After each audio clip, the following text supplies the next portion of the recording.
a man died every 3 days.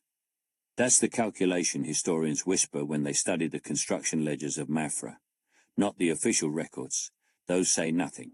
But if you count the workers, 52,000 over 38 years, and cross-reference with mortality rates in 18th century Portugal, and factor in the convicts, the forced conscripts, the men who simply vanish from payroll without explanation, the math is unavoidable.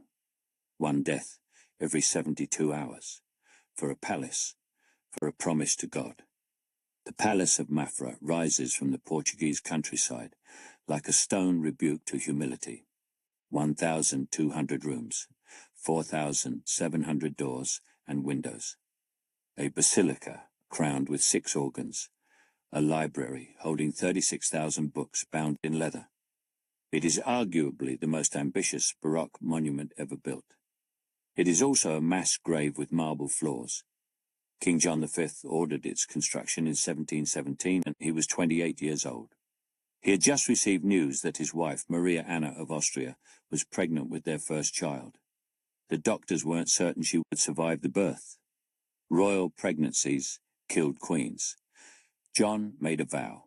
If his wife lived, if Portugal received an heir, he would build a convent greater than any in Europe.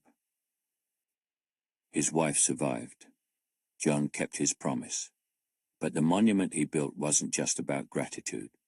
It was about empire, about gold flooding in from Brazil, about proving that Portugal, small, overlooked Portugal, could stand equal to Rome, to Versailles, to the Habsburgs themselves. The construction began with 80 monks. It ended with a complex housing 330 friars, 150 novices, and a royal family that rarely visited.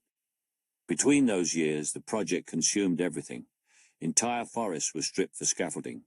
Quarries 20 kilometers away were hollowed out. Carrara marble was shipped from Italy. The best craftsmen in Europe were recruited or coerced. And when skilled labor ran short, convicts were reassigned from prisons. When convicts ran short, peasants were conscripted under royal decree. They were building for God, the proclamation said, but they were dying for John. The palace sits 28 kilometers from Lisbon, far enough that the king could escape court intrigue, close enough that ambassadors couldn't ignore it. Visitors today walk through the library and gasp at the gilded shelves. They stand in the basilica and admire the symmetry. They tour the royal apartments and imagine candlelit balls. No plaques mention the names of the dead. No guided tours explain that the construction timeline, 1717 to 1755, included some of the worst famines in Portuguese history. That while gold from Brazil funded Italian marble and Flemish bells, grain shortages killed thousands in Lisbon's slums. The palace survived the 1755 Lisbon earthquake almost untouched. The capital collapsed. Mafra stood. There is a room in the palace rarely shown to tourists where original construction documents are preserved. Payroll records, material shipments, injury reports written in faded ink. Some pages list names, some list only numbers. One entry from 1729 records the death of a stonemason named Antonio Ferreira, crushed beneath a marble column being hoisted into place for the basilica's facade. The notation is brief. Compensation paid to widow, 6 months' wages. 6 months to replace a husband, to erase a father. Antonio Ferreira is not memorialized anywhere in Mafra, but the column that killed him still stands. Tourists photograph it without knowing. The palace was a gift of God, they say, a monument to faith. But monuments are also monuments to the people who did not survive them. John V died in 1750, 5 years before Mafra was completed. He never saw the finished library, never heard all 6 organs played simultaneously in the basilica, never walked the hunting park, the Tapada, that stretched for 20 kilometers around the palace. His son, Jose I, attended the final consecration in 1755. 3 months later, the earthquake struck. The palace stood. Lisbon burned. And in the decades that followed, as Portugal's empire crumbled and Brazil's gold ran dry, Mafra remained. Empty often, too expensive to maintain, too grand to abandon. It became a museum in 1910, a UNESCO World Heritage Site in 2019, one of the 7 wonders of Portugal. But here is the question no tour guide answers. When you build a palace on suffering, when beauty is paid for in lives that are never counted, never remembered, what exactly are you preserving? John V was born into a dying empire, pretending it wasn't. The year was 1689. Spain had swallowed Portugal once before, 60 years of forced union, of Spanish kings ruling from Madrid, of Portuguese identity nearly erased. Independence had been won back in 1640, but the scars remained. Portugal was small, vulnerable, a maritime empire built on spice routes that were now controlled by the Dutch and English. By the time John became king in 1706, at age 17, Portugal's glory days seemed like fairy tales told by old men in Lisbon taverns.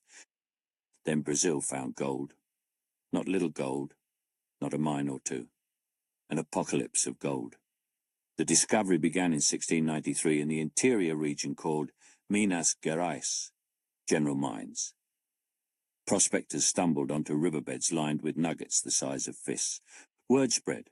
Within a decade, 30,000 Portuguese settlers had abandoned the coast and flooded inland. By 1720, that number had quadrupled. Enslaved Africans were shipped to Brazil by the hundreds of thousands, nearly 600,000 between 1700 and 1750, to dig, to die, to extract wealth from earth that would never be theirs. The gold flowed back to Lisbon, not as a trickle, as a flood. Between 1700 and 1770, Brazil shipped approximately 800 tons of gold to Portugal. The Royal Fifth, the Quinto Real, the 20% tax John V claimed on every ounce, made him one of the wealthiest monarchs in Europe. Richer than Louis XIV of France in purchasing power, richer than the Pope. John didn't inherit an empire. He inherited a lottery ticket that happened to pay out. And he decided to spend it in ways that would make his name immortal. He was not a warrior king. He never led armies. He avoided the political entanglements that consumed other European courts. Instead, John pursued something more insidious, reputation through spectacle. He wanted to be remembered not for what he conquered, but for what he built. In 1711, he commissioned the Aqueduct of Free Waters, Aqueduto das Aguas Livres, to bring clean water to Lisbon, 18 kilometers of arches, some 65 meters tall. A public work, yes, but also a monument. The largest arch still bears his name. In 1716, he established the Royal Academy of History. He funded universities. He imported Italian opera singers and built the first opera house in Portugal. He bought manuscripts, relics, and art from across Europe. He turned Lisbon into a stage, and himself into the director. But stages require audiences, and audiences remember scale. The convent, the promise he'd made when his wife survived childbirth, was initially planned as a modest Franciscan monastery. 13 friars, a small church, something humble in keeping with the order's vows of poverty. But modest buildings don't echo through history. Sometime between 1712 and 1717, John's ambitions changed. Exactly when is unclear, the records show only the result. By the time construction officially began in October 1717, the plans had metastasized. Not a small monastery, a palace convent, not 13 friars, 300, not a chapel, a basilica that could rival St. Peter's. John hired Johann Friedrich Ludwig, a German architect trained in Rome. Ludwig's plans were breathtaking and brutal in equal measure. The complex would stretch 220 meters in length. The basilica would have 2 bell towers, each housing dozens of bells cast in Belgium and Flanders, eventually 98 bells total, the largest carillon in the world. The royal apartments would occupy the western wing, the convent the eastern, between them the basilica, a symbolic bridge between earthly power and divine authority. It was architecture as theology, as propaganda. The estimated cost in 1717 was staggering. Historians later calculated the equivalent of 400,000 kilograms of gold spent over the construction period. Some estimates are higher. Exact figures were never made public. But gold was only part of the cost. Labour was the other. From the beginning, John's engineers knew that voluntary labour would never suffice. The scale was too vast, the timeline too aggressive. John wanted the basilica consecrated within his lifetime. He was 28 when construction began, aware that royal longevity was never guaranteed. So the conscription began. Royal decrees went out across Portugal. Stonemasons, carpenters, blacksmiths, plasterers, anyone with a skill that could build were invited to Mafra. Invited in the sense that refusal meant fines or worse. Parish priests were ordered to compile lists of able-bodied men. Local magistrates enforced quotas. If skilled workers didn't come voluntarily, they came anyway. The work camps were established in 1718 just outside the construction site. Temporary barracks initially, meant to house a few hundred workers. Within 2 years, those barracks held thousands. By 1730, the population of Mafra, a rural town that had numbered perhaps 500 people in 1700, had swelled to over 7,000. Most were workers. Most had not chosen to be there. Daily wages were set by royal decree. Stonemasons earned 200 reis per day. Labourers earned 80. For context, bread cost 20 reis per loaf, wine another 15. A stonemason's wage could feed a family, barely. A labourer's wage meant hunger. But wages were irrelevant if you were a convict. Portugal's prisons were emptied to feed Mafra's appetite. Men convicted of theft, desertion, debt, crimes that once meant prison time, were reclassified. Their sentences were commuted to labour. They were marched to Mafra in chains, housed separately from paid workers, and put to work on the most dangerous tasks, quarrying, hauling, scaffolding assembly, at heights where a misstep meant death. No records indicate how many convicts died at Mafra. Convict deaths were not tracked the same way free workers' deaths were. They simply disappeared from ledgers. By 1720, there were complaints. Anonymous letters reached Lisbon describing conditions at Mafra. Men working 14-hour days, injuries from falling stone, shortages of food in the barracks. One letter preserved in the Torre do Tombo National Archives describes workers sleeping in shifts because there weren't enough beds. John's response was to send more priests. In 1722, a royal chaplaincy was established at the construction site. 3 priests were assigned to hear confessions, administer last rites, and, critically, reassure workers that their suffering had divine purpose. They were building for God. Their pain was devotion. Their deaths, if they came, were martyrdom. The theology of exploitation is always cleaner than the reality. Not everyone accepted it. In 1725, a group of workers, stonemasons mostly, refused to work. They'd gone 3 weeks without full pay. Wages were often delayed. Gold from Brazil arrived in shipments, and sometimes those shipments were diverted to other royal projects. The workers simply stopped. They didn't march, they didn't protest loudly. They just sat outside the barracks and waited. The strike lasted 4 days. On the 5th day, soldiers arrived, not many, perhaps 20. They didn't need to arrest anyone. They read a royal decree aloud. Any worker who refused to sign to labour would be charged with desertion. Desertion from royal service carried flogging or branding or forced labour in the galleys. The workers returned to the quarries that afternoon. There is no record of their names, no memorials. The incident appears in a single administrative report filed by the site overseer, mentioned only because the delay had pushed back marble delivery by a week. The strike was a problem of logistics, not justice. By 1730, the basilica's foundations were complete, the bell towers were rising, the royal apartments were being fitted with wood imported from Brazil, jacaranda, mahogany, rosewood, rooms that John would sleep in perhaps a dozen times over his life. And 28 kilometers away in Lisbon, people were starting to starve. The 1730s brought famine to Portugal, crop failures, drought. The rural poor flooded into cities looking for food. Bread riots broke out in Porto in 1732. In Lisbon, grain prices quadrupled. The Crown imported wheat from North Africa to stabilize prices, but it wasn't enough. Mafra continued. The gold kept flowing. The workers kept building. John never visited the construction site during the famine years. He sent inspectors. He reviewed architectural drawings, but he stayed in Lisbon or at his hunting estate in Salvaterra, far from the barracks where men slept three to a bed and woke before dawn to chisel stone for a palace he would rarely occupy. In 1733, the Italian marble began arriving, shipped from Carrara in massive blocks, each weighing several tons.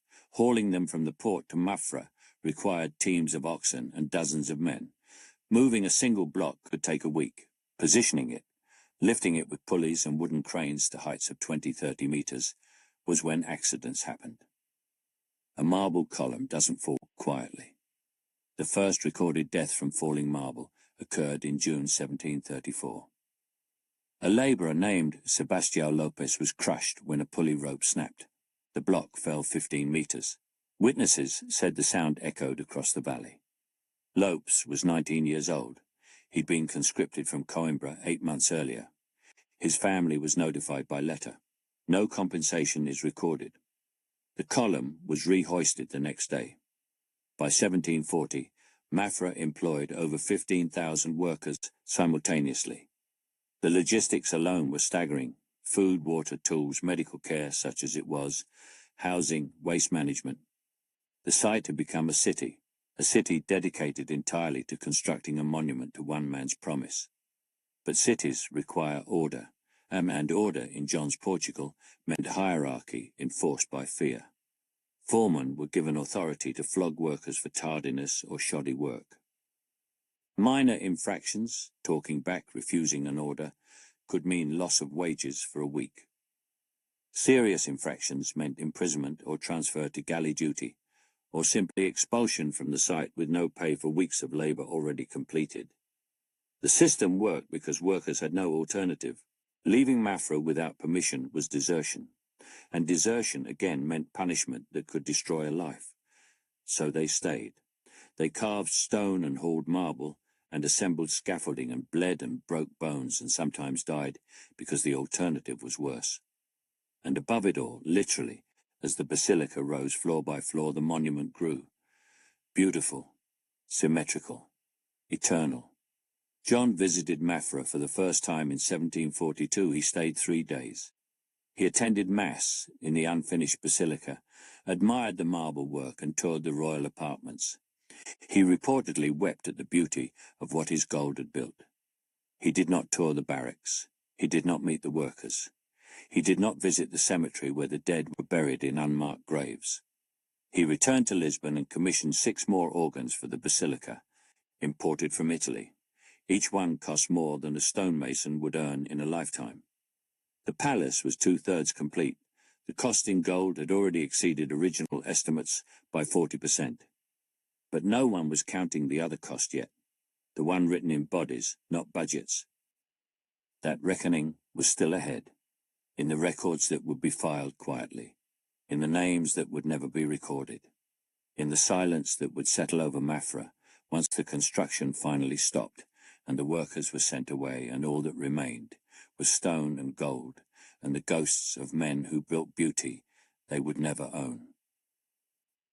How many of them, standing in the shadow of the basilica, understood what they were actually building? The day began at dawn, always at dawn.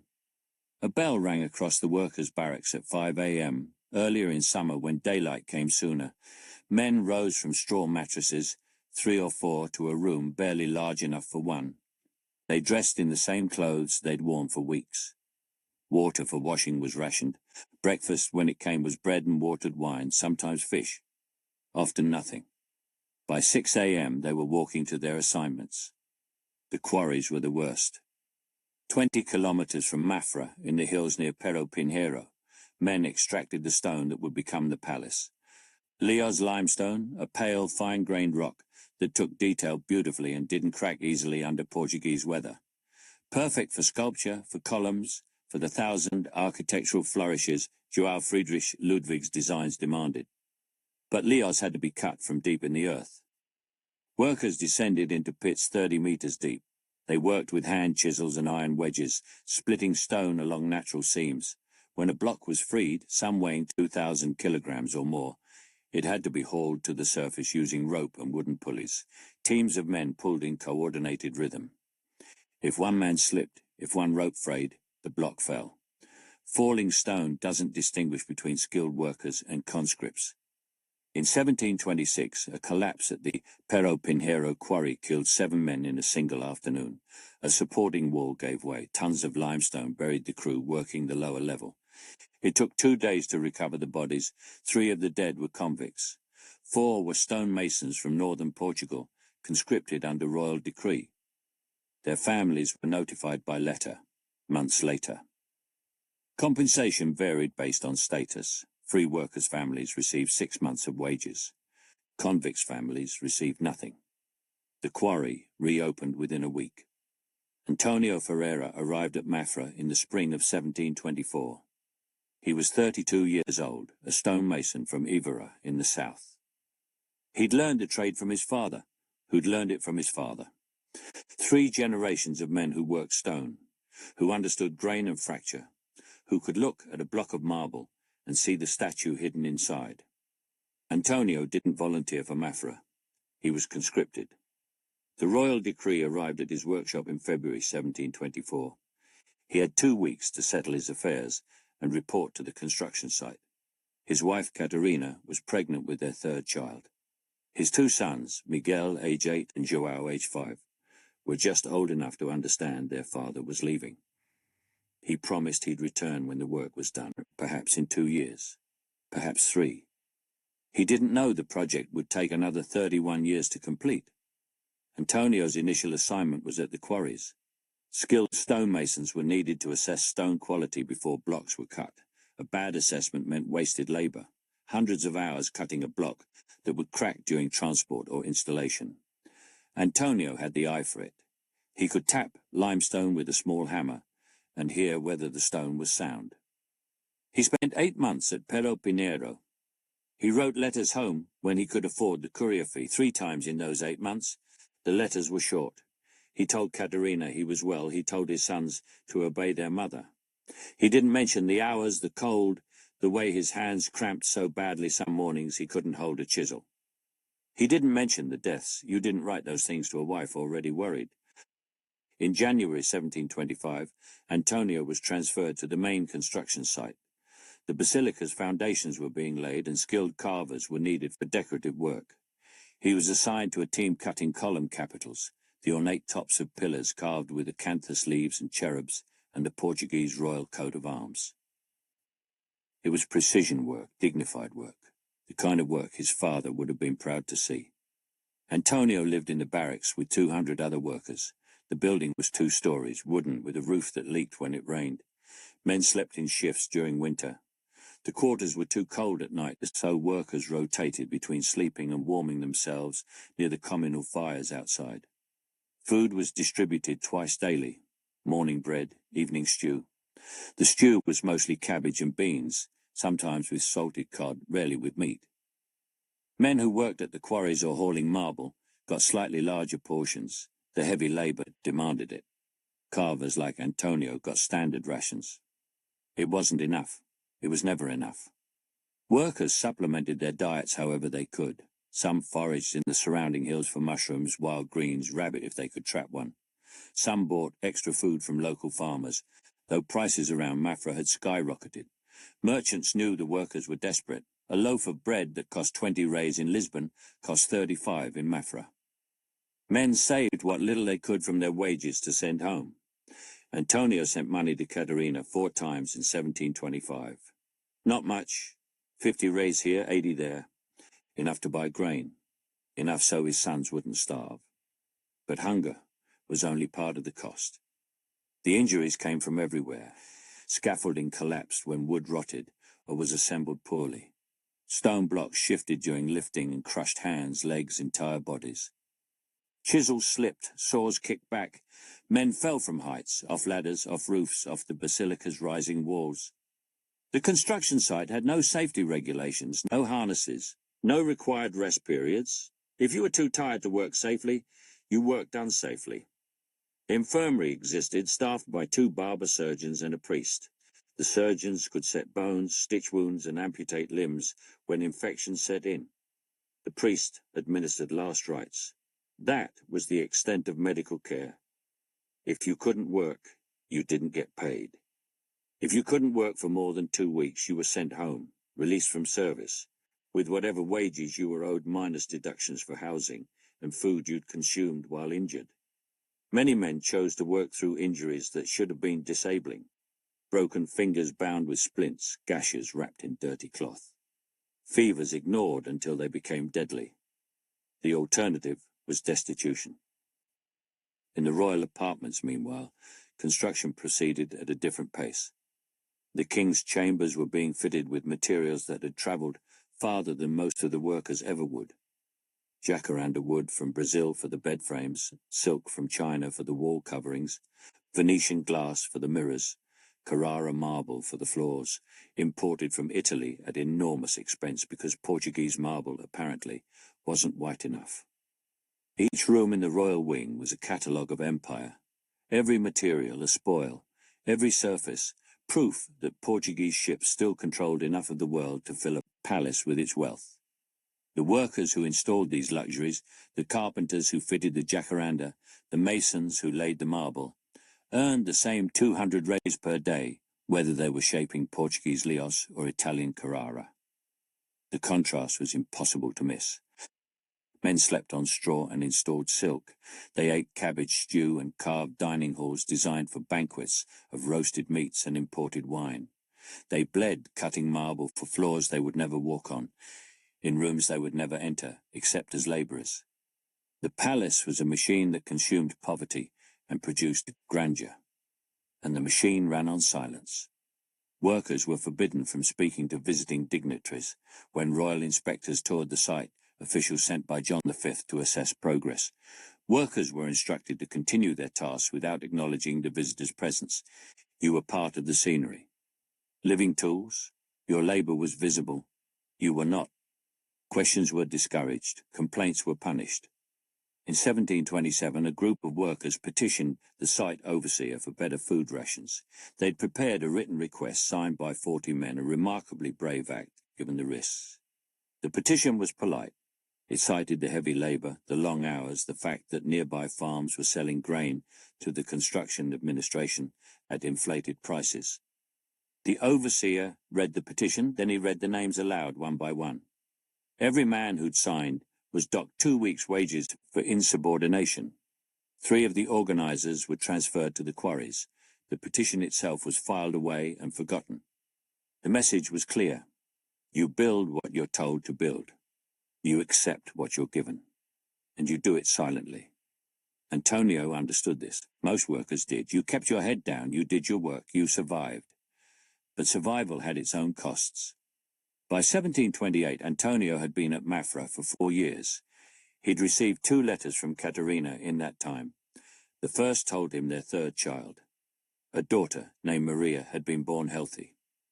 The second, a year later, told him Maria had died at 9 months old. Fever. The same fever that killed thousands of children in Portugal every year. Antonio requested leave to attend the funeral. The request was denied. Mafra was behind schedule. Skilled carvers couldn't be spared. He learned his daughter had lived and died through letters he read alone, standing outside the barracks in the cold. There was no grief counselling, no accommodation. The next morning, he returned to carving cherubs into column capitals. This was the unspoken rule. Your life outside Mafra didn't stop, but it stopped mattering here. Births, deaths, marriages, sickness. It all continued in the distant places workers called home, but at Mafra, only the work mattered. Some men broke under it. Desertions were common. Workers would simply disappear, walk away in the night, head for Lisbon or their home villages, risk the punishment of being caught rather than endure another season at the site. The punishment for desertion was severe, flogging often, branding sometimes, a D burned into the shoulder, marking you as a deserter, reconscription to harder labour or the galleys. But desperation makes gambles seem reasonable. In 1729, Antonio was reassigned again. The basilica's facade was being assembled.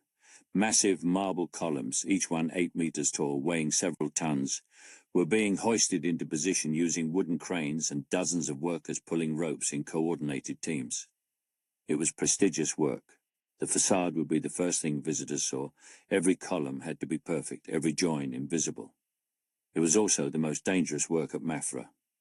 Lifting a multi-ton column requires precision, ropes under enormous tension, wooden pulleys that can snap without warning, teams of men pulling at exact moments, responding to shouted commands from the foreman. One mistake, one rope fraying, one man pulling out of rhythm, and the column falls. Antonio had lifted dozens of columns by October 1729. He knew the rhythm, knew the commands, knew the sound a rope made just before it snapped, a faint creaking, almost musical. On October 17, 1729, Antonio's team was lifting a column for the basilica's main entrance. The marble had come from Carrara. It had been 6 months in transit, shipped to Lisbon, hauled overland to Mafra, carved by Italian sculptors into a perfect cylinder with a Corinthian capital. It weighed approximately 4,000 kilograms. The lift began just after noon, 30 men on the ropes. Antonio was positioned near the base, guiding the column into alignment as it rose. Standard procedure. As the column lifted, ground crew members would adjust wooden supports, ensuring it stayed vertical. At 4 meters high, something went wrong. Witnesses later disagreed about what happened first. Some said a rope snapped. Others said the pulley mount gave way. One man swore he heard the foreman shout a warning, but the noise of the site drowned it out. What's certain is this: the column fell. It fell sideways, tilting as the support failed. 4,000 kilograms of Carrara marble falling from 4 meters up. Antonio Ferreira was standing directly beneath it. There was no time to move, no time to shout. The column hit him and 2 other workers, a laborer named Thomas Silva and a carpenter named João Rodrigues. Silva and Rodrigues were killed instantly, crushed beyond recognition. Antonio lived for 3 hours. His legs were shattered, his pelvis crushed. The barber surgeons could do nothing except give him wine for the pain and wait. The priest arrived within the hour and administered last rites. Antonio was conscious for most of it. Witnesses said he asked about his family, asked if someone would write to Caterina. He died just before sunset. The site overseer filed a report the next day. It's preserved in the Torre do Tombo archives. The relevant passage reads, 17th October 1729. Accident during column installation. 3 workers deceased. Antonio Ferreira, stonemason, Evora. Thomas Silva, labourer, conscript. João Rodrigues, carpenter, Santarém. Cause, rope failure during lift. Column damaged but recoverable. Compensation paid to families per standard rates. Ferreira, 6 months' wages, 1,200 rise. Silva, none, convict status. Rodrigues, 4 months' wages, 800 RES. Work resumed the 18th of October. That's all. 3 lives reduced to an incident report. Caterina Ferreira received a letter 5 weeks later. It told her Antonio had died in service to God and King. It told her she would receive 6 months of his wages, compensation for her loss. It told her she should be proud. It didn't tell her that the column that killed her husband now stands at the entrance to the Basilica of Mafra, that tourists photograph it, that it's considered one of the finest examples of Baroque marble work in Portugal. It didn't tell her that Antonio's body was buried in an unmarked grave in the workers' cemetery, 1/2 kilometre from the palace, that no headstone bears his name, that within a decade even the location of his grave would be forgotten. Antonio Ferreira was one man, one death among thousands. But numbers create scale. One human creates memory. By 1730, the year after Antonio died, Mafra's worker population had peaked at over 15,000. The accident rate had increased proportionally. More workers meant more scaffolding, more lifts, more risk, more opportunities for something to go wrong. The official records are incomplete. Death reports weren't always filed. Convict deaths, as noted, weren't tracked. Workers who died from illness, infections from untreated wounds, fevers, lung disease from stone dust, weren't always counted as construction casualties. But historians have attempted reconstructions. If you assume a mortality rate consistent with 18th century manual labor in Portugal, approximately 3 to 4% annually, and apply it to the documented workforce over 38 years, you get a baseline estimate between 1,800 and 2,400 deaths. But that's baseline. It doesn't account for the higher risks of construction work, the heavy lifting, the heights, the falling stone. It doesn't account for the famines of the 1730s, when malnutrition made workers more susceptible to disease. It doesn't account for the fact that accident reports only captured deaths that happened on site. If a worker died from injuries a week later off-site, that death might not be recorded. When historians factor these variables in, the estimates rise. Some suggest 3,000 deaths, others go higher. The truth is, no one knows. What's known is that the workers' cemetery at Mafra, the burial ground established in 1720 specifically for construction casualties, contains thousands of graves. Most are unmarked. Many are mass graves where multiple bodies were interred together after particularly deadly incidents. The cemetery still exists. It's overgrown now, not maintained, not marked on tourist maps. Just a field of disturbed earth, half a kilometre from the palace's grand facade. In 2019, when UNESCO designated Mafra a World Heritage Site, the citation praised the palace's exceptional testimony to the power and reach of the Portuguese Empire and its outstanding example of Baroque architecture. The workers' cemetery was not mentioned. Antonio Ferreira's name appears nowhere in the palace, not on any plaque, any memorial, any registry of honor. But the column is still there. Tourists still photograph it. And somewhere in the archives, filed under Incident Report 1729, a bureaucrat's notation records that Antonio Ferreira died and work resumed the next day. And that was the end of it. 3 lives, 1 line, next. The machine continued. By 1735, the basilica was nearly complete. The facade was finished. The bell towers were rising. Inside, Italian artists were beginning the frescoes. Painted ceilings depicting biblical scenes, Portuguese maritime victories, the glory of the House of Braganza. The royal apartments were furnished, the library was being stocked with books, the convent was operational, friars had begun moving in, even as construction continued around them. Mafra was starting to look like what John V had envisioned, a monument worthy of empire. But empires are built on foundations you're not supposed to examine too closely. And if you did examine them, if you walked past the gilded basilica and the marble columns and the library with its leather-bound books, if you walked half a kilometre beyond the palace walls to a field where the earth had been disturbed again and again over decades, you'd find the real foundation, the one made of bodies, the one no one talks about. What happens when you build paradise on top of a graveyard and then simply forget to mention the graveyard exists? There is a painting in the Mafra Library, completed in 1738, that shows the palace from an aerial perspective. It's beautifully rendered. The basilica gleams white in painted sunlight. Gardens stretch in geometric perfection. Tiny figures, nobles in fine dress, stroll the grounds. In the foreground, carriages arrive bearing visitors. Everything is order. Everything is glory. What the painting doesn't show, the workers' barracks, the cemetery, the quarries, the infirmary where men screamed through amputations. The artist wasn't incompetent. He was following instructions. By the 1730s, John V had become obsessed with how Mafra would be remembered. Not just in Portugal, but across Europe. He commissioned paintings, engravings, written descriptions, all intended for foreign audiences, for the courts of France, Austria, Rome, proof that little Portugal could build monuments equal to any empire. These images were propaganda, carefully composed lies, and they worked. European nobility who never visited Mafra saw the paintings and marvelled. Letters from the period described the palace as a triumph of pious devotion and a testament to Portuguese grandeur. Architects studied the published floor plans. The Pope himself sent a letter of congratulation when the basilica's foundation was laid. No one mentioned the deaths because no one was told. The official narrative was simple. King John V, in gratitude for an heir, built a magnificent convent. Skilled craftsmen came willingly. The work was hard but honourable. The result was a gift to God and Portugal.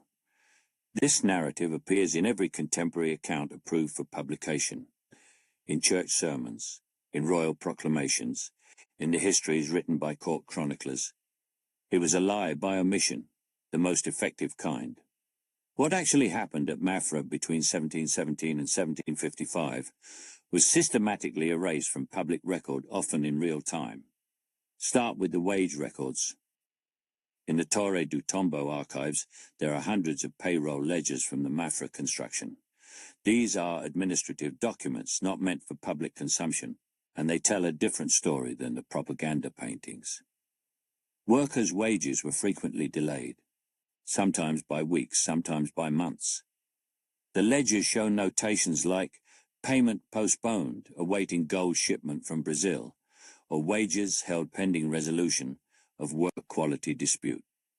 In other words, workers completed their labour and then weren't paid, and had no recourse. When wages were delayed, the workers couldn't leave. They were owed money, and leaving meant forfeiting it. They couldn't protest too loudly. That risked punishment, so they stayed, working on credit, accumulating debt to the palace administration for food and housing, sinking deeper into a system designed to trap them. Some ledgers show workers dying while still owed wages. The notations are clinical. Deceased before payment issued, amount returned to Treasury. Returned to Treasury, not paid to families, just reclaimed. These records were never meant to be seen. They're filed under administrative categories that make them nearly impossible to find, unless you know exactly what you're looking for. No index lists them under worker abuse or wage theft. They're just ledgers.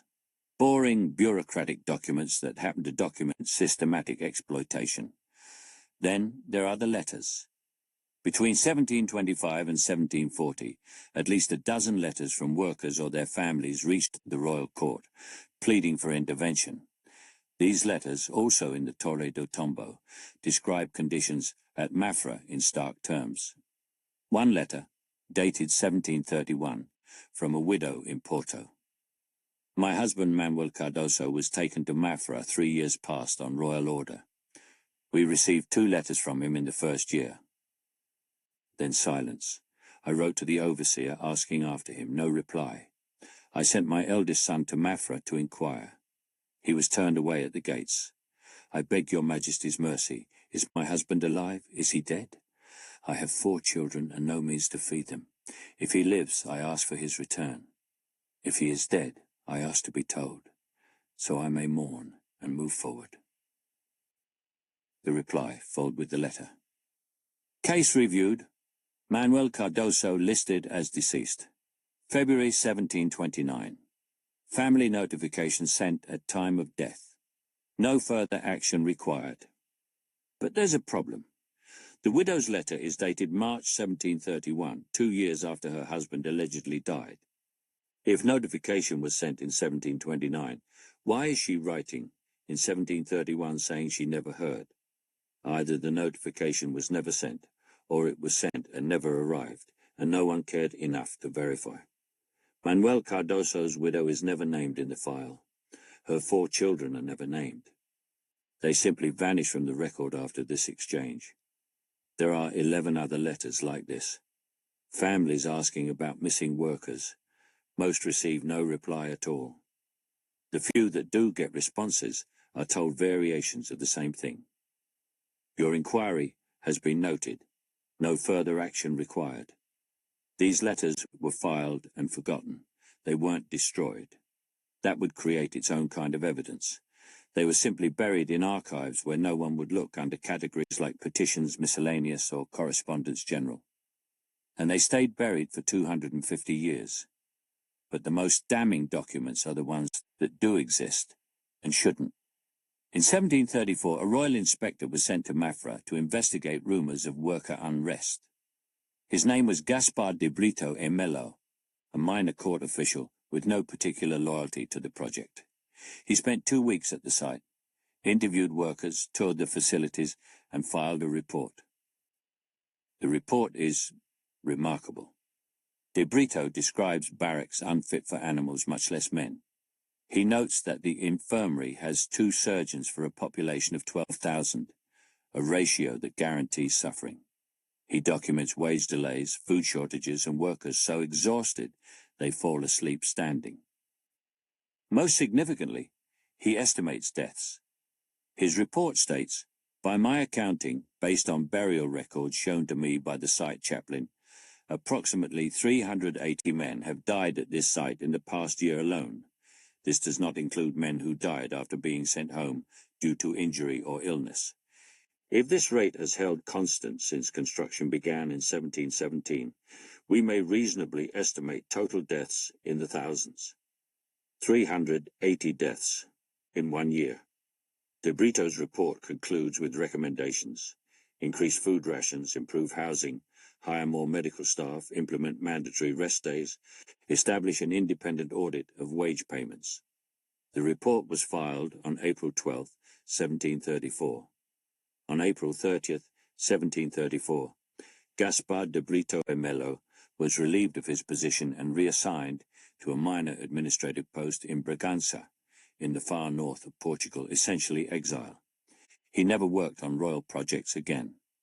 His report was stamped reviewed, recommendations not adopted, and filed in a section of the Torre do Tombo labelled Internal Reviews Confidential.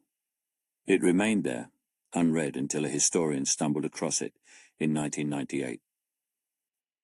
The Palace administration's response to De Brito's report tells you everything you need to know about what Mafra actually was, a machine designed to produce grandeur, and any evidence that contradicted that purpose was to be suppressed. But suppression requires complicity, and at Mafra the church was complicit.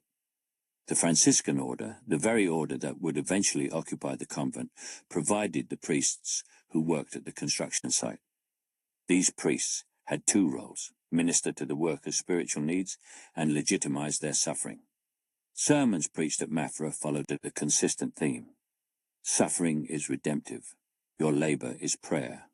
Your pain brings you closer to God. The palace you're building is not for a king, it's for Christ himself. One sermon, delivered in 1729 by Father Antonio Vieira, not the famous Jesuit, a different priest with the same name, was transcribed and preserved. The relevant passage: "You who toil in stone and timber, know that your hands shape not mere buildings, but monuments to the eternal. Every drop of sweat is an offering. Every aching muscle is penance for sin. When you suffer, you join Christ on the cross. When you die in this holy work, you die in grace." This wasn't comfort, it was control. By framing suffering as spiritually valuable, the church removed any moral imperative to reduce it. Workers weren't being exploited, they were being sanctified. Deaths weren't tragedies, they were martyrdoms. And if you questioned this framing, you weren't just challenging the palace administration, you were challenging God. Several workers did challenge it. The records mention at least 2 men who were accused of blasphemy for speaking against the conditions. One, a labourer named Rodrigo Nunes, was reported in 1736 for saying publicly that God does not demand we die for a king's vanity. Nunes was flogged and expelled from the site. His wages were forfeited. He returned to his village and, according to parish records, died the following year. Cause of death listed as fever, though whether that means illness or infection from the flogging is unclear.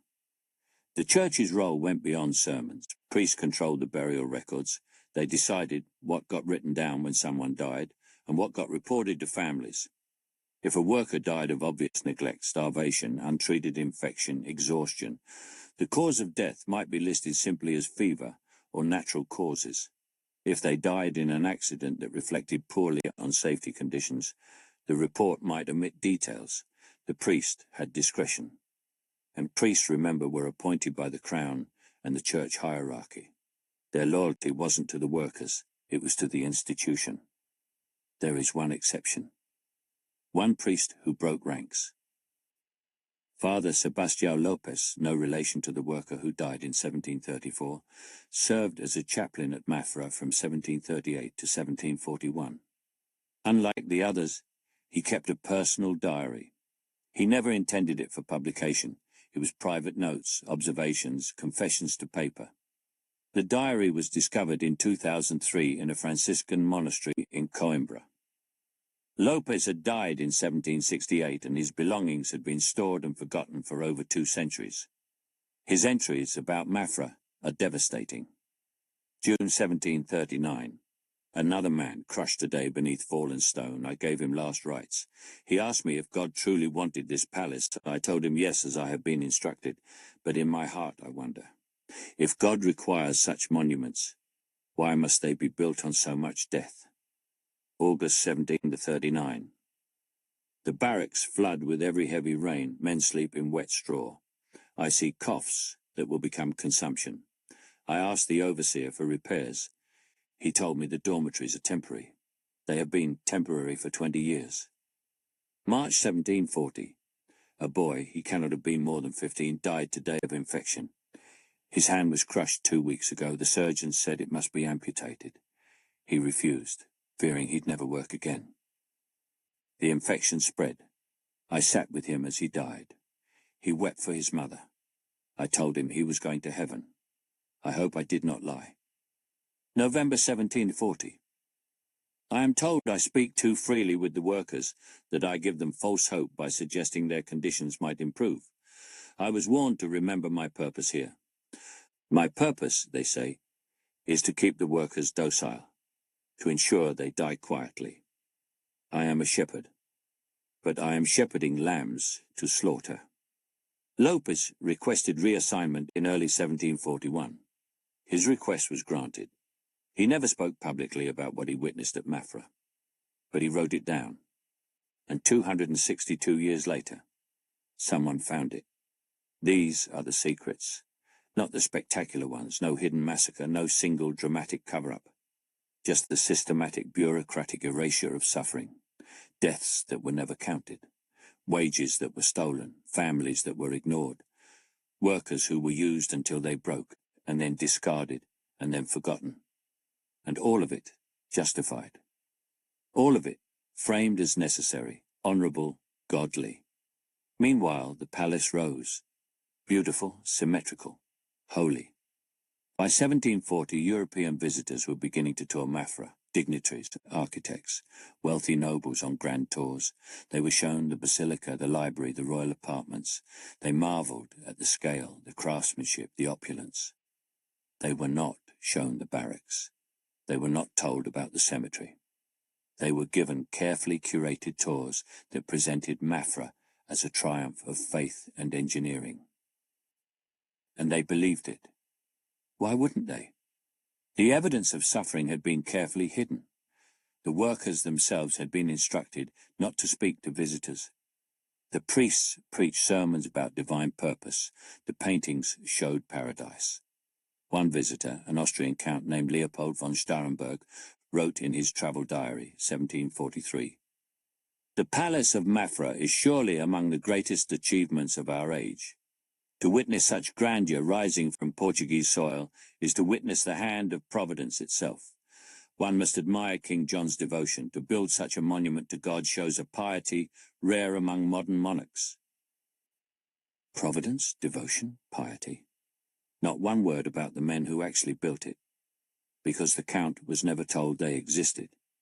This is how erasure works. You don't burn the evidence, you just don't show it. You create two realities, the public one, which is beautiful and inspiring, and the hidden one, which is ugly and true. And then you make sure only the public one gets remembered. Caterina Ferreira, Antonio's widow, never received the closure. After Antonio died in 1729, she received the promised 6 months of wages, 1,200 reis total. It arrived 3 months after his death, delivered by a palace courier with a brief letter expressing the king's condolences. The money lasted 8 weeks. Then it was gone. Caterina had 3 children to raise, Miguel, João and a daughter, from a second pregnancy, Isabel. She had no husband, no income, no skills that could earn enough to support a family. She did what countless widows did. She took in laundry, sewed, begged help from neighbors, slowly slid into poverty. In 1735, 6 years after Antonio's death, she wrote to the palace administration asking if there was any pension for workers' widows, any further assistance. The letter is in the archives. It's heartbreaking.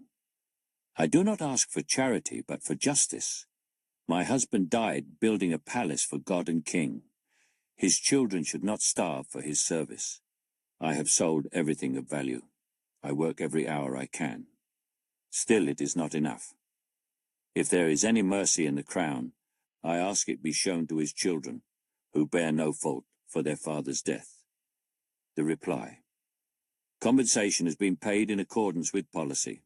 No further assistance available. Caterina Ferreira died in 1742, aged 49. Parish records list cause of death as consumption, tuberculosis, the disease of poverty and poor living conditions. Her children's fates are unknown. They disappear from parish records after their mother's death.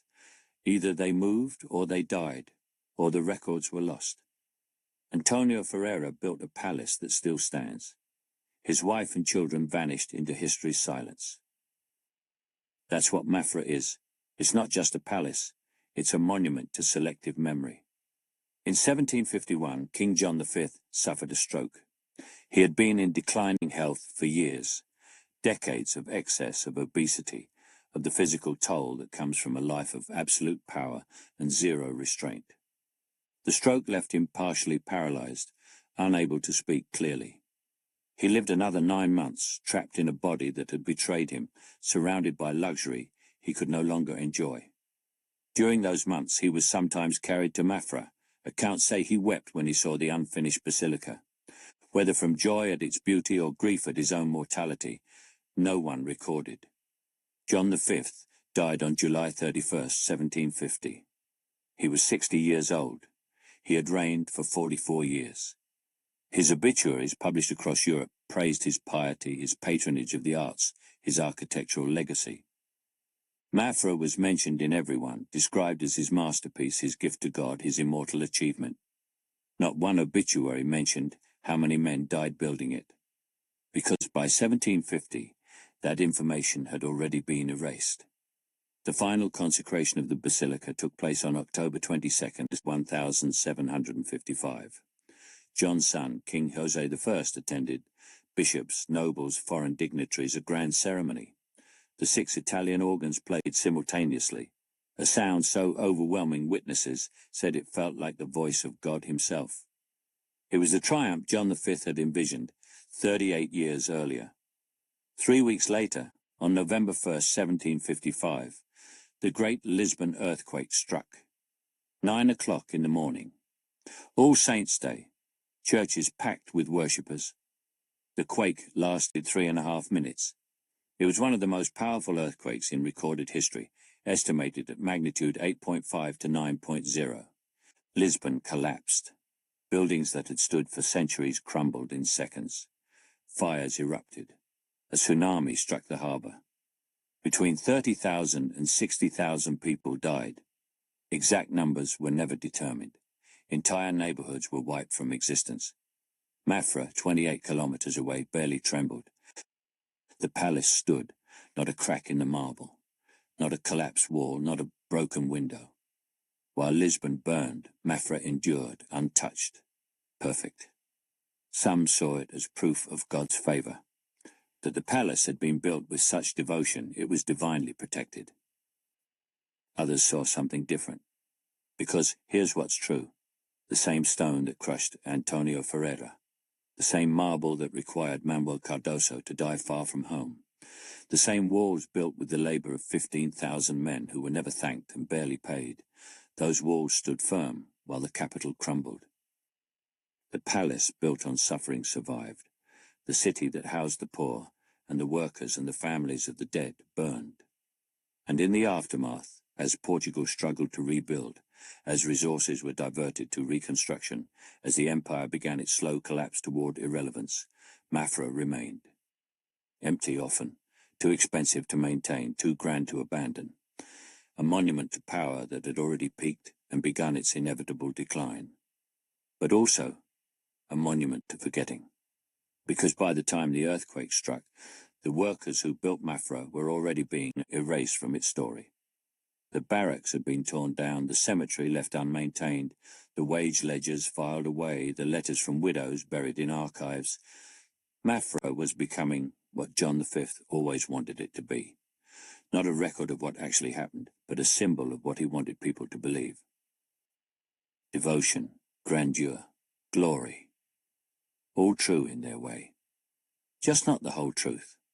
Father Sebastião Lopes, the priest who kept the diary, wrote one final entry about Mafra in 1755, after the earthquake. Lisbon lies in ruins. Mafra stands perfect. I am told this is providence.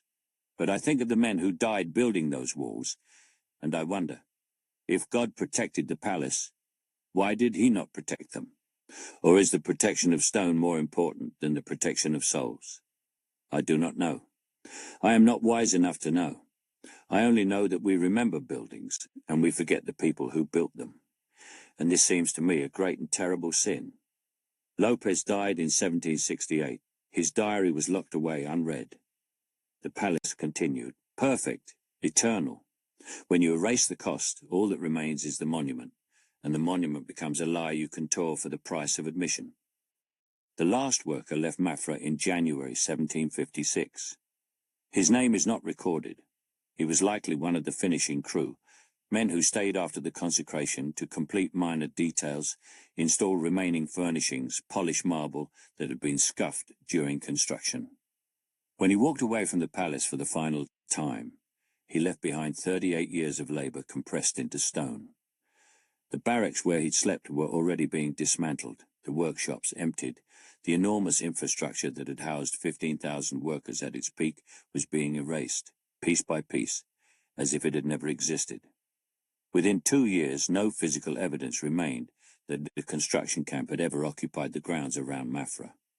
Just the palace, perfect, alone, and almost immediately, empty.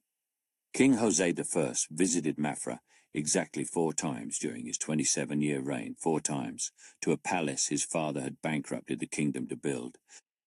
The first visit in 1756 was ceremonial, a formal inspection of the completed complex.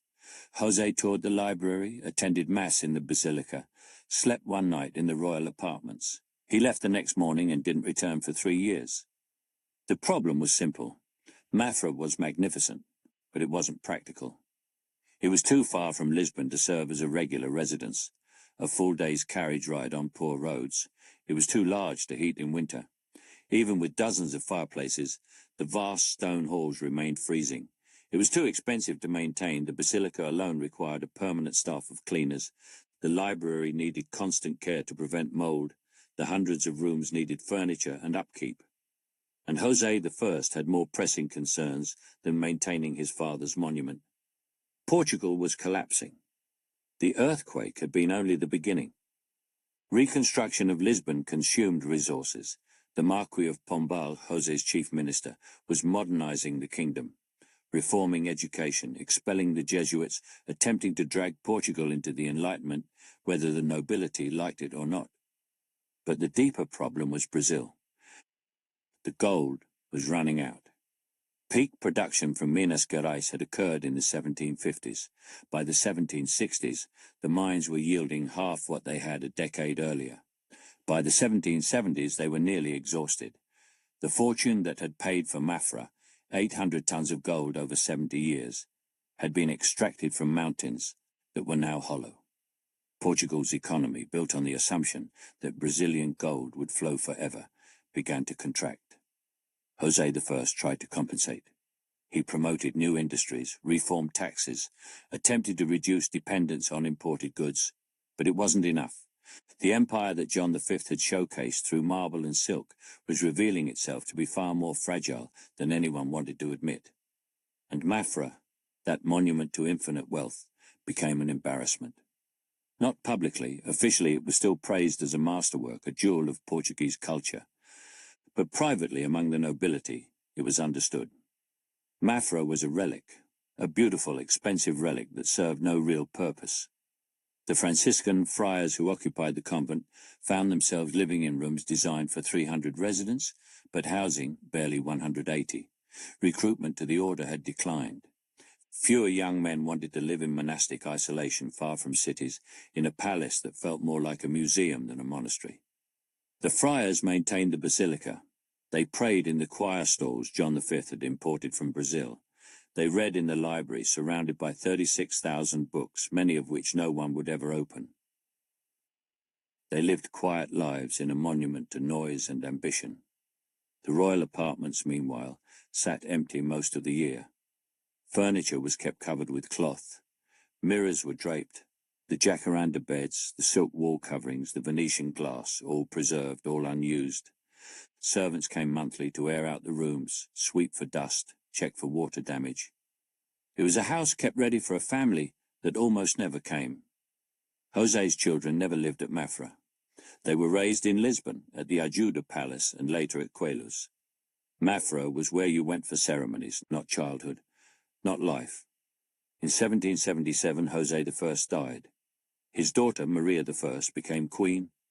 Maria visited Mafra twice in her first 5 years of reign. She found it oppressive, too grand, too cold, too haunted by her grandfather's ghost. By the 1780s, Mafra's primary function was as a royal hunting lodge. The Tapada, the vast hunting park surrounding the palace, was the real attraction. Nobles came for hunts, stayed a few days and left. The palace itself was incidental. But the workers who'd built Mafra didn't have the luxury of leaving and forgetting. Those who survived construction, the ones who weren't crushed or infected or worked to death, returned to villages that had moved on without them. Take Miguel Ferreira, Antonio's eldest son. He was 8 when his father left for Mafra in 1724. He was 17 when word came that his father had died. By that time, Miguel was the man of the family, responsible for his mother, his younger brother, his infant sister. He became a day labourer. No particular skill, no trade. His father had died before teaching him stonework. Just a body that could lift, carry, dig. He worked farms around Evora, made enough to survive, barely. In 1735, when his mother, Caterina, wrote to the palace, begging for assistance, Miguel would have been 19. The letter mentions her working every hour. But Miguel's wages would have been part of that calculation too. 2 incomes, still not enough. When Caterina died in 1742, Miguel was 26. Parish records show he married the following year a woman named Teresa, daughter of a local farmer. They had 4 children. Miguel died in 1771, aged 55. Cause of death listed as natural causes. Natural causes, the same phrase used for men who died of exhaustion, of hunger, of bodies worn out by decades of labor that should have killed them sooner. Miguel Ferreira lived his entire adult life in poverty. His father died building a palace for a king. Miguel inherited nothing but the absence. He never visited Mafra. As far as records show, he never saw the column that killed his father. Why would he? It was 200 kilometers away. The trip would have cost money he didn't have, to see a building he had no connection to except grief. Antonio Ferreira's name meant nothing at Mafra, and Mafra meant nothing to Antonio's family, except loss. That was true for thousands of families. Workers who survived went home and tried to rebuild lives that had been interrupted or destroyed. Some succeeded. Most didn't. The wages they'd earned at Mafra when they were paid had been subsistence level.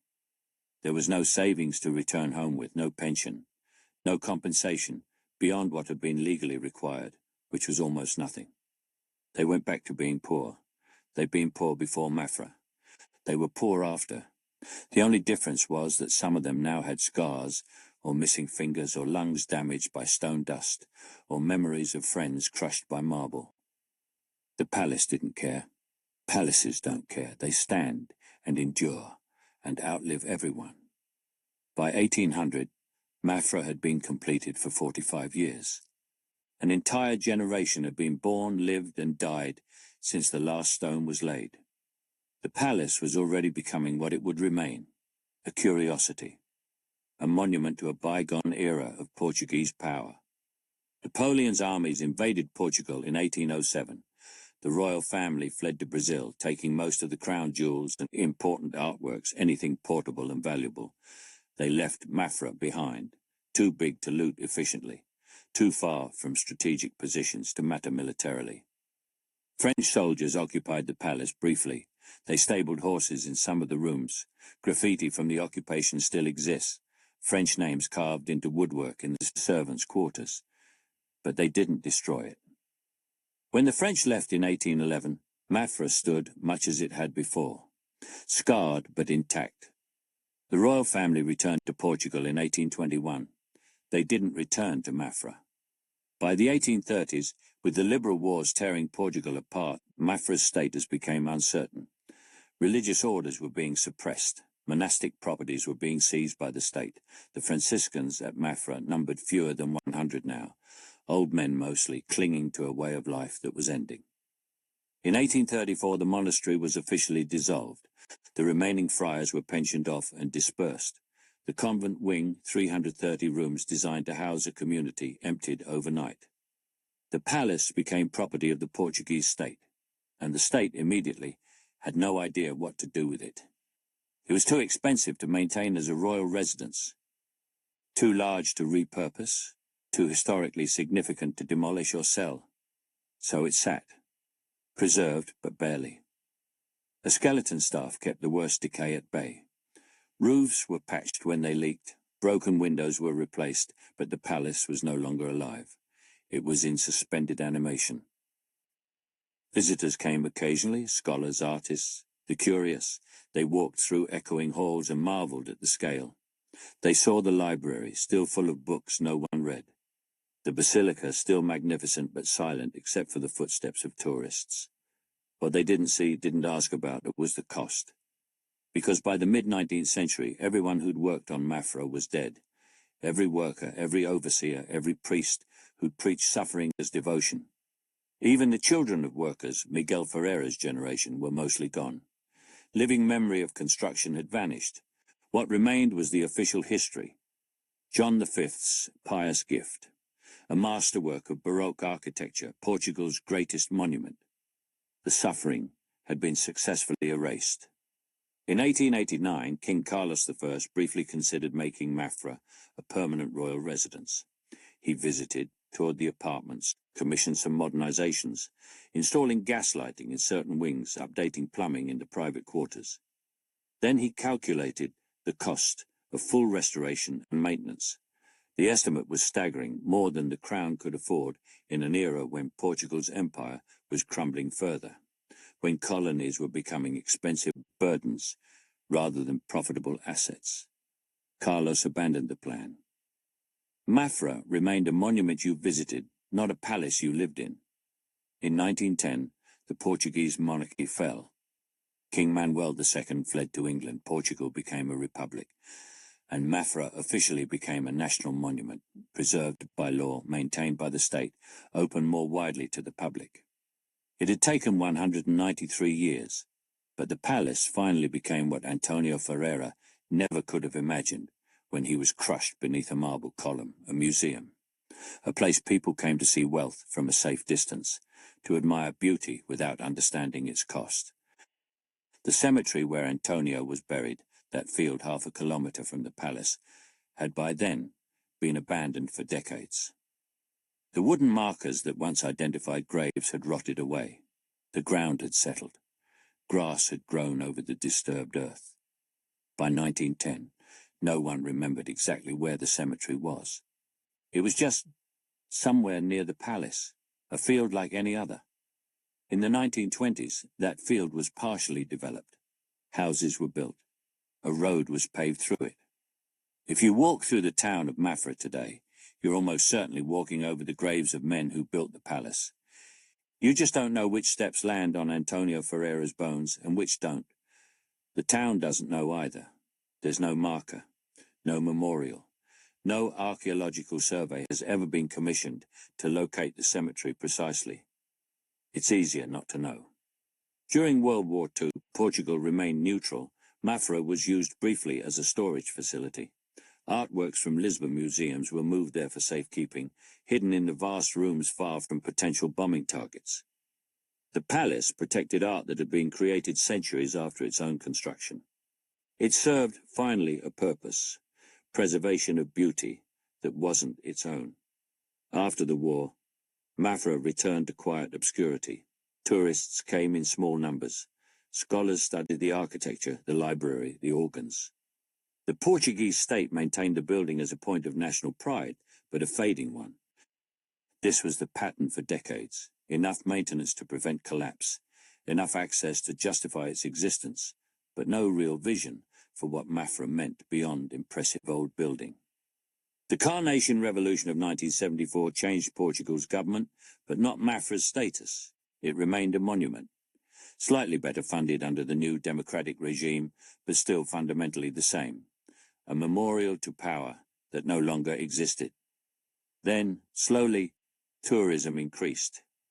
The 1980s and 90s brought more visitors, Europeans on cultural tours and historians, architects studying Baroque design.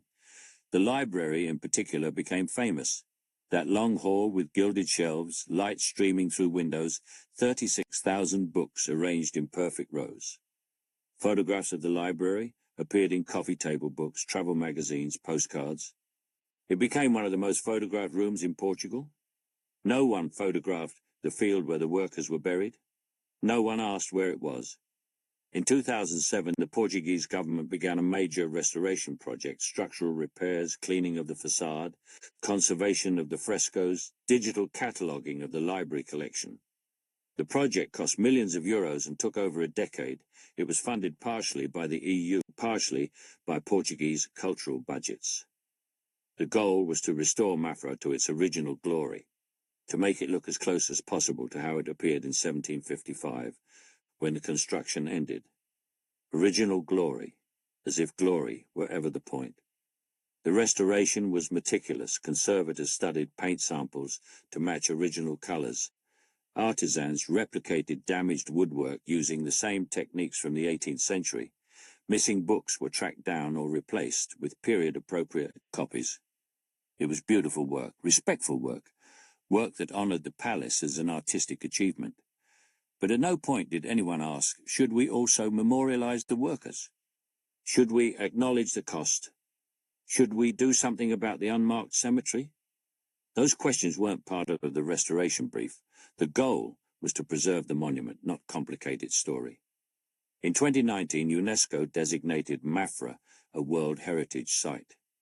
The inscription praised the palace as an outstanding example of royal power and the magnificence of the Portuguese Empire, and an exceptional testimony to King John V's ambitions. The UNESCO listing brought more tourists, more attention, more pride. It also brought silence, because World Heritage Sites are marketed, they're branded, they become symbols of national identity, and symbols work better when they're simple. Mafra the beautiful, Mafra the grand, Mafra the testament to Portuguese achievement. Not Mafra the graveyard, Mafra the monument to stolen wages, Mafra the palace built on men who died forgetting their names. That version doesn't fit on a brochure. Today, approximately 200,000 people visit Mafra annually. They take guided tours, they photograph the basilica, the library, the royal apartments. They buy postcards in the gift shop. They leave impressed by the scale, the beauty, the preservation. Most visitors spend about 2 hours at the palace. That's the average. 2 hours to see what took 38 years and thousands of lives to build. The tours mention John V. They mention the architect, Johann Friedrich Ludwig. They mention the Italian marble, the Belgian bells, the Brazilian gold. They do not mention Antonio Ferreira, or Manuel Cardoso, or Sebastião Lopes, or Rodrigo Nunes, or the widow in Porto who never learned whether her husband was alive or dead. They do not mention that if you walk from the palace toward the town, you're walking over a cemetery you can't see.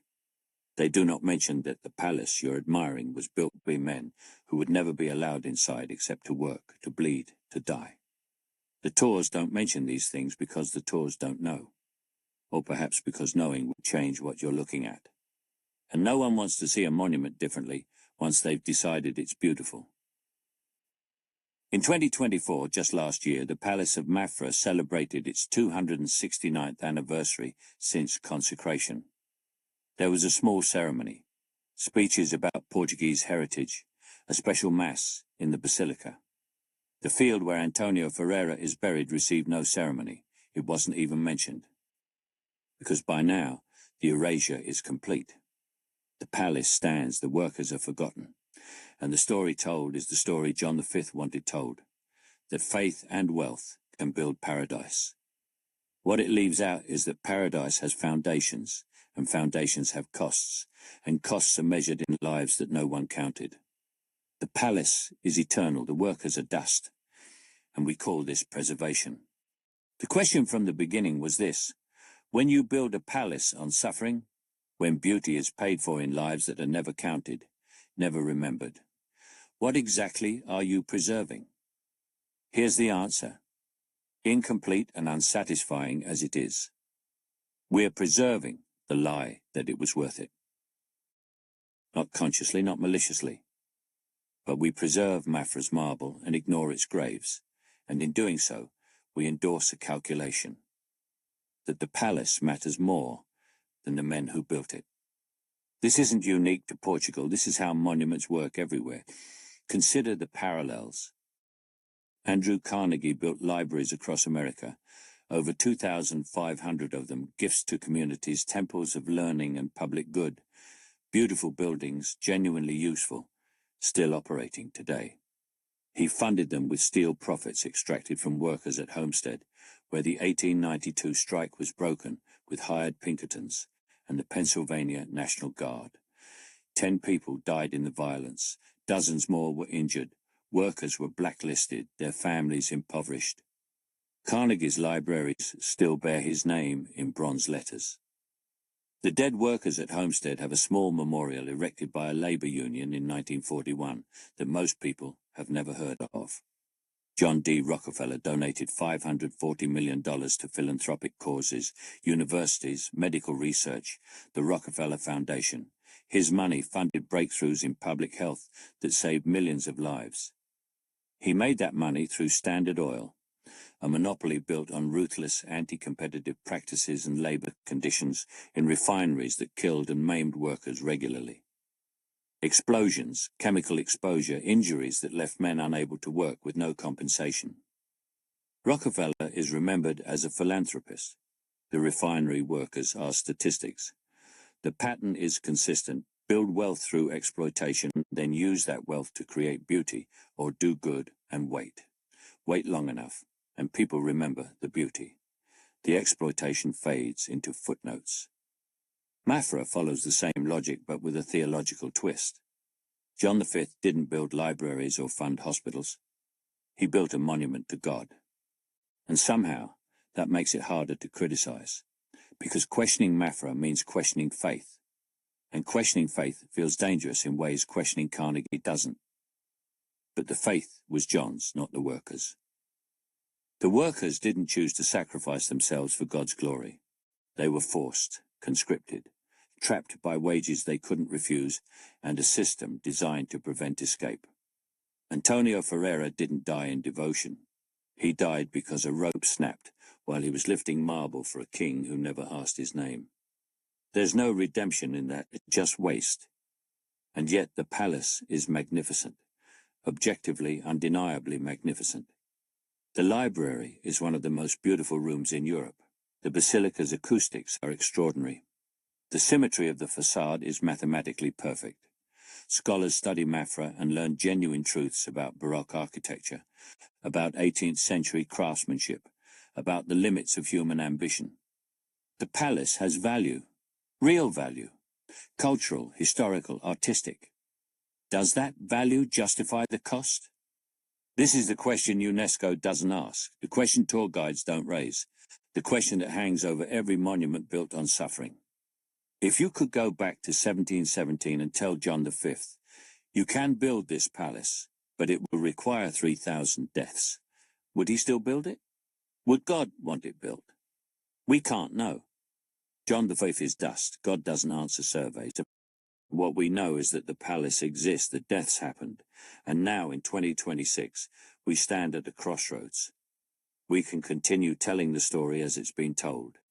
Mafra as triumph, John V as visionary, the workers as unnamed contributors, background noise, necessary but unremarkable.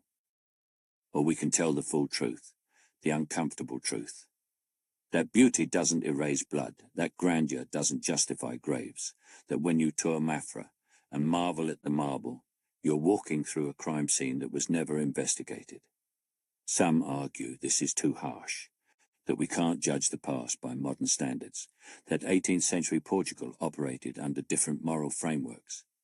Fine, let's accept that. But let's also accept this. The past had people who questioned these frameworks even then. Father Sebastião Lopes kept a diary expressing doubt. Gaspar de Brito filed a report demanding reform. Workers struck, risked punishment, protested in ways both small and desperate.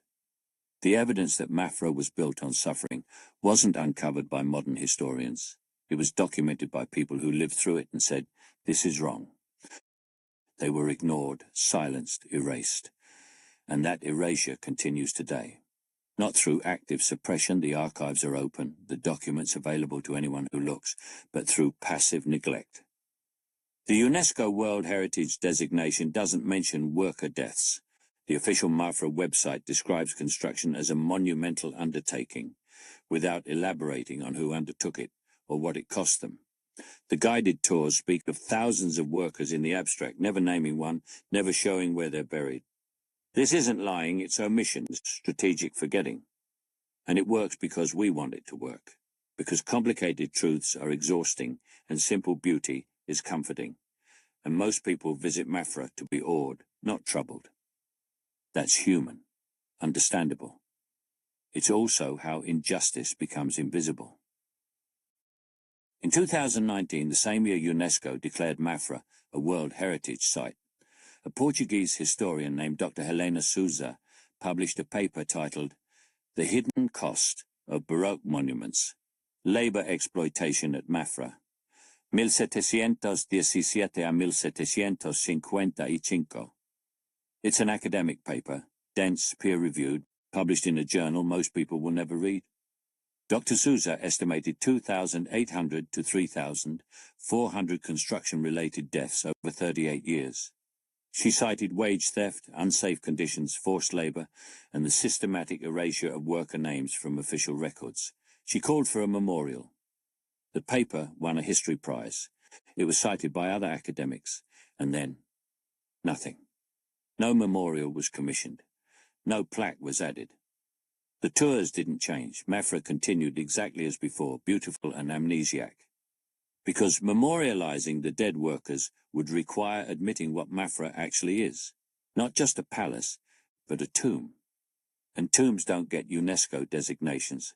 Tombs don't appear on travel brochures. Tombs don't inspire awe. Palaces do. So we choose palace.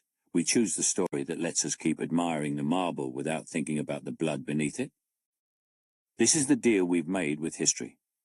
We'll preserve your monuments if you let us forget your crimes. Mafra accepts that deal. Every day it accepts. 200,000 visitors a year walk through its halls, photograph its library, attend concerts in its basilica. They leave enriched, inspired, awed. They do not leave haunted, because ghosts require acknowledgement, and Mafra's ghosts have been thoroughly denied. Antonio Ferreira is still buried somewhere near the palace. His exact location is unknown. His grave is unmarked. His name appears in no monument except an incident report filed in 1729 that calls him a line item. But the column that killed him stands in the basilica, admired by thousands. And somewhere in the archives gathering dust is a letter from his widow begging for help that never came. This is legacy, not what we intend, what we preserve. Mafra is a palace, Mafra is a graveyard, both are true. We've chosen to remember only the palace. And perhaps that's human nature. Perhaps monuments always work this way, erasing the small to glorify the large, forgetting the workers to celebrate the work. But here's what's also true, it doesn't have to be this way. We could acknowledge both. We could walk through Mafra's library and say, this is beautiful, and it was built by men who suffered, and both facts matter. We could place a memorial in that field where Antonio lies. We could add plaques listing the names we know, Sebastião Lopes, Manuel Cardoso, Rodrigo Nunes, Tomas Silva, João Rodrigues, and acknowledge the thousands we don't. We could tell tourists, you're standing in a place of contradictions, beauty and blood, faith and exploitation, grandeur and graves. See it all, or see nothing truly. We could do this. We haven't. And until we do, Mafra will remain what it's always been, a monument to selective memory, where the powerful are immortalized in marble and the powerless are buried in silence. The palace stands, the palace endures, the palace wins. And somewhere in the earth beneath your feet, if you visit Mafra today, Antonio Ferreira is still waiting for someone to remember his name. A man dies every 3 days. That's what we said at the beginning. But here, at the end, the truth is simpler and stranger. A man died every 3 days once. Now no one dies at all. The palace just takes photographs.